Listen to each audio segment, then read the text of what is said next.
Finance minister Nirmala Sitharaman ने पेश कर दिया है 2026 का बजट। और बजट जो है वो एक कॉम्प्लिकेटेड चीज़ होती है, उसे समझने के लिए एक्सपर्ट की ज़रूरत होती है। इसलिए आज मेरे साथ एक एक्सपर्ट हैं, चार्टर्ड अकाउंटेंट प्रशांत शेखर। उनसे समझेंगे कि यूनियन बजट 2026 जो है उसमें आम आदमी के लिए क्या खास बात है, क्यों मार्केट कोलैप्स कर गया जैसे ही सीतारमण ने बजट पेश किया, और किन-किन चीज़ों पे बजट जो है वो फोकस करता है, और मिडिल मैन को जो इनकम टैक्स पेयर हैं उनको इस बजट में क्या बेनिफिट मिला है। प्रशांत, सबसे पहले बताइए कि खास क्या है इस बजट में आम आदमी के लिए? देखिए, इस बजट में एक व्यू है जो गवर्नमेंट की तरफ से देखा जाता है और हमें देखना चाहिए। बहुत सारी बातें चल रही हैं कि budget is not that effective या बजट आम आदमी के लिए नहीं है, लेकिन as an as an common man of the India से ज़्यादा इम्पोर्टेंट है as a citizen of India देखा जाए उसको। और as a citizen of India हम हमेशा प्रोग्रेसिव इंडिया की तरफ देखते हैं। एक विकसित भारत का जो कॉन्सेप्ट है उसको लेकर भी बजट में बहुत सारी चीज़ें हैं जो हमें देखनी चाहिए। एक मैं आपको कुछ चीज़ें बताता हूँ। इस बजट के अंदर आम आदमी के लिए अगर देखा जाए तो आम आदमी के लिए इमीडिएटली कोई रिटर्न नहीं दिखता, है ना?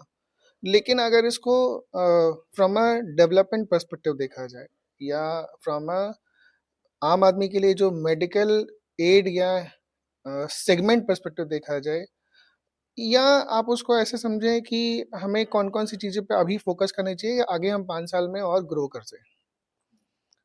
उसमें 3-4 एस्पेक्ट्स हैं। आपने देखा होगा कि मार्केट ने बहुत नेगेटिव सेंटिमेंट्स दिखाया, मैं उस पे भी आऊँगा। लेकिन मैं कुछ चीज़ें हाइलाइट करना चाहता हूँ। एक बहुत इम्पोर्टेंट जो स्टेप बताया गया है कि हम 7 मेन मेजर रेल कॉरिडोर्स को एस्टैब्लिश करने की कोशिश कर रहे हैं। मुंबई, पुणे, पुणे-मुंबई, दिल्ली, वाराणसी और भी सेगमेंट्स हैं। बट इसको आप ऐसे देखें कि ये rail projects come, but infra segment के ऊपर एक इम्पॉर्टेंट मैसेज है कि हम केपेक्स रिलेटेड अगर इन्वेस्टमेंट की बात करें या उस पर्टिकुलर सेक्टर की बात करें, बीट सीमेंट हुआ, स्टील, आयरन और भी जो चीज़ें हमारे पास इस कंस्ट्रक्शंस के लिए लगती हैं, उस सेगमेंट के लिए बहुत पॉजिटिव है। तो आपने देखा होगा कि कई सेगमेंट्स ने नेगेटिव या रेड कलर शो किया है मार्केट में, but there are certain other sectors जिन्होंने पॉजिटिव शो किया है। तो ये लॉन्ग टर्म पर्सपेक्टिव से तो इम्पोर्टेंट है, क्योंकि अगर हम अभी अभी आप इन्वेस्ट करेंगे तो आप उस तरह से देख सकते हैं। पिछले साल हमने देखा था प्रशांत कि बजट में निर्मला सीतारमण ने इनकम टैक्स पेयर को खास रिलीफ दिया था। रिबेट मिले थे काफ़ी ज़्यादा। इस बार टैक्स पेयर के लिए इस बजट में आपको क्या लगता है कि जो मिडिल क्लास के जो लोग हैं उनको टैक्स में कितनी बेनिफिट दी गई है? इनकम टैक्स को लेकर कोई बदलाव नहीं है। मतलब इनकम टैक्स में ऐसा कुछ बेनिफिट नहीं है। हाँ, एक इम्पोर्टेंट एस्पेक्ट्स है जो देखा जाए, आप अगर बायबैक ऑफ द शेयर्स की प्रोविजंस को देखते हैं, तो उसमें क्या था कि बायबैक ऑफ शेयर करते हैं तो एंड जो शेयर होल्डर है उसकी जो टैक्स थी वो as a dividend income treat की जाती थी। Now that has gone into a capital gain sector.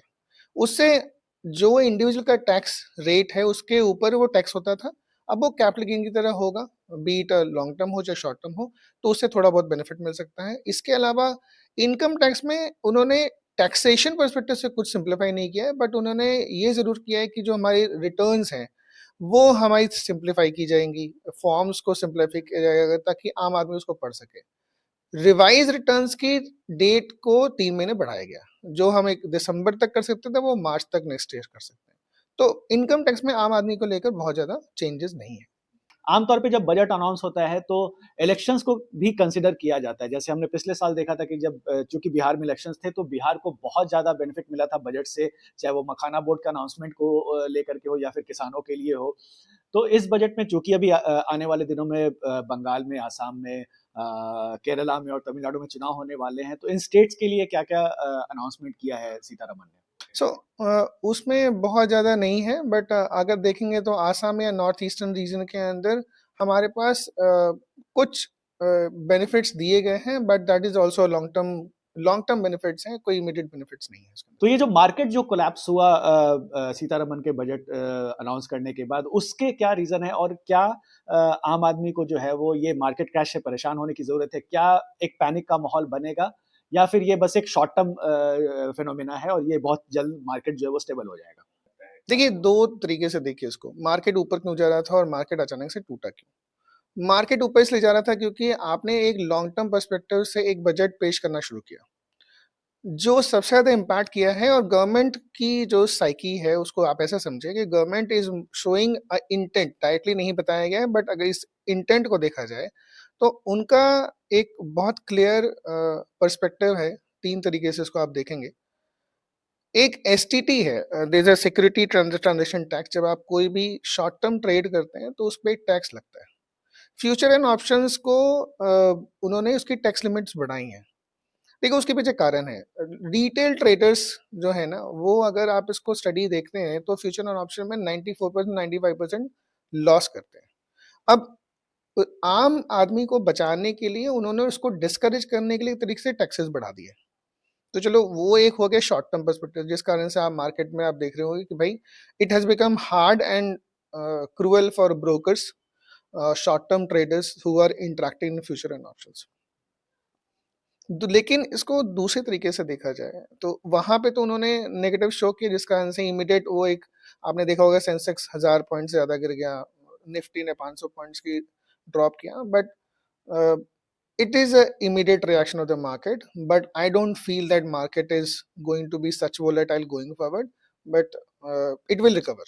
नहीं, इन्वेस्टर के लिए पैनिक होने की बिल्कुल जरूरत नहीं है, और मैं एज एन स्टॉक मार्केट को जितना समझता हूँ, डिप है, डिप के टाइम में आप उसको ऑप्टिमाइज कर सकते हैं, मोनेटाइज कर सकते हैं, और for a long term investor it is a good thing, you can go ahead, क्योंकि जो इसमें इंसाइट आ रही है उसमें यही है कि हम लॉन्ग टर्म इन्वेस्टमेंट को ज़्यादा प्रमोट करेंगे। इसके अंदर एक और एस्पेक्ट है, आप ओवरसीज इन्वेस्टमेंट को भी एक तरीके से पुश देने की कोशिश की है, जहाँ पे उन्होंने अपनी उनकी जो इन्वेस्टमेंट है थ्रू जो पीएसआई के थ्रू होती है, लाइसेंस्ड ब्रोकर एजेंसीज होती है जिनके थ्रू आप ओवरसीज इन्वेस्टर इंडिया की इक्विटी मार्केट में इन्वेस्ट कर सकते हैं, तो उनकी लिमिट्स को काफ़ी इंप्रूव किया है। तो वो एक तरीके से it's a good sign that we can attract more FPIs through an FDI और एफआईआईज के थ्रू हम पैसा इंडिया में ला सकते हैं। फॉरेन इन्वेस्टर के लिए आप देखिए, अगर इंडिया कहता है कि मैं केपेक्स में इन्वेस्ट करना चाहता हूँ और फॉरेन इन्वेस्टर्स शॉर्ट टर्म नहीं देखना चाहते, तो it's a welcome for them. आपने विकसित भारत की बात की प्रशांत, और विकसित भारत कोई भी देश जब जब तक विकसित नहीं होता है, जब तक उस वहाँ की शिक्षा पे या वहाँ के हेल्थ केयर सिस्टम पे ज़्यादा फोकस जब तक ना किया जाए। तो इस बजट में एजुकेशन में कितना अलॉटमेंट किया गया है, हेल्थ सेक्टर को लेकर के क्या क्या अनाउंसमेंट किया है इस बजट में, अगर उस बारे में आप थोड़ा हमें बता सके तो।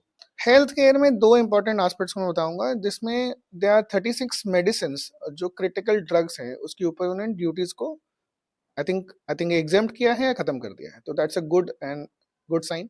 मेडिकल इक्विपमेंट्स पे उनकी ड्यूटीज को रिड्यूस किया गया है, ये 2 बहुत इंपॉर्टेंट एस्पेक्ट्स हैं।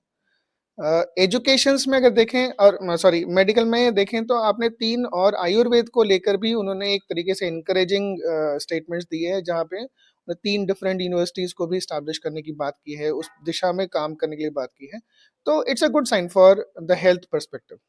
एजुकेशन में बहुत ज़्यादा नहीं है as compare to the previous. हाँ, education sector has not been given too much emphasis on it.